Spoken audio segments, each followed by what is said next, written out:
Kuota, dan kuota. Ya, betul. Teman-teman yang sudah selesai di tahap pertama tentunya sangat pengen tahu berapa sih kuotanya. Sebenarnya kuota yang ditentukan itu kita tidak tahu, teman-teman. Yang tahu hanya HRD Korea. Berapa yang harus ditentukan oleh HRD Korea sendiri kita juga tidak tahu. Kita hanya bisa memprediksi, dan prediksi itu bisa meleset dan juga bisa benar. 7.129 kuota awal yang sudah ditentukan, namun yang sudah lolos di tahap pertama atau gelombang pertama, tahap pertama dan juga tahap kedua skill test.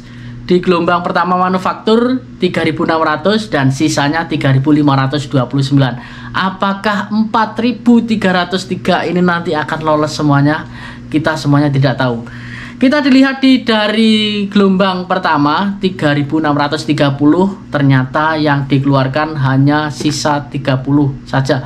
Yang dikeluarkan 30 saja ya, yang digugurkan. Artinya di situ meskipun kemarin ada 18 teman-teman yang tidak hadir dan ditambah 12 artinya 30. Artinya di situ yang gugur 30 peserta. Nah, di sini saya akan buatkan sedikit prediksi, gambaran dari pendapat saya, mungkin bisa membantu teman-teman untuk meringankan beban dan melancarkan skill test Anda supaya nanti tidak terfikir oleh kuota lagi.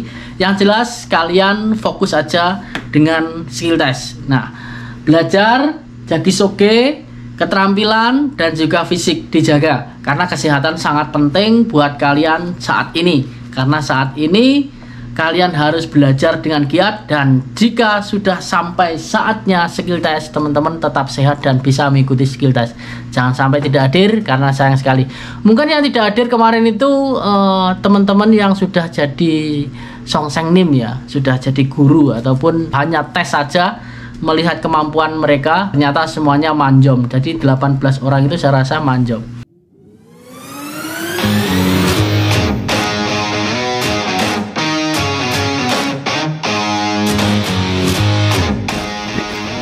Berawal dari mimpi ingin bekerja di Korea, mendapatkan gaji besar, bisa beli rumah, bisa membahagiakan keluarga, merubah ekonomi di Indonesia. Namun gagal di tahun 2017 dengan nilai kurang 1 poin. Bangkit lagi di tahun 2018 dengan nilai terendah 185. Namun meskipun banyak perjuangan yang saya hadapi di Indonesia, perjuangan sesungguhnya itu ketika berada di Korea. Nah, jadi video kali ini bisa kita kutip bahwa kegagalan adalah kunci dari keberhasilan. Jika kalian mau berjuang, maka di hari kemudian akan berhasil. Jadi awali kesuksesanmu mulai dari sekarang.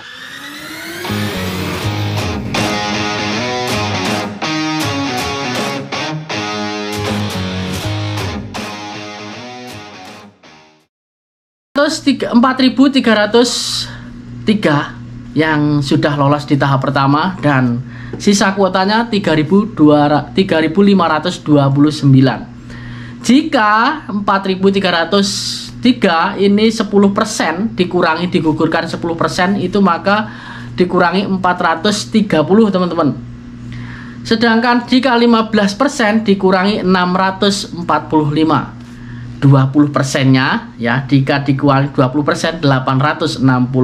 Artinya di sini jika dikurangi 10% itu sisa pesertanya 3.873. Untuk 15%-nya 3.658. 20%-nya dari 4.303 3.403. Nah, di sini bisa kita lihat sisa kuota 3.529 jika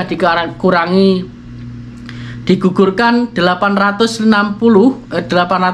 ya, 20% kayaknya tidak mungkin karena itu ada pengurangan kuota dari kuota awal 7.129. Kalau di 10% 3.873 ini tambahan kuotanya 344. Apakah mungkin ini akan ada tambahan 344, teman-teman? Ya, kalau ada kita ucapkan alhamdulillah, ada banyak tambahan. Nah, jika 15% itu akan mendapatkan peserta yang lolos 3.658. Artinya di sini ada tambahan 129 peserta ataupun kuota dari sisa kuota 3.529. Nah, kalau feeling saya sendiri itu kuat di 15%. 15% karena di situ 3.600 di gelombang pertama dan gelombang keduanya 3.658. Mudah-mudahan ya ini di 15% kalau prediksi saya.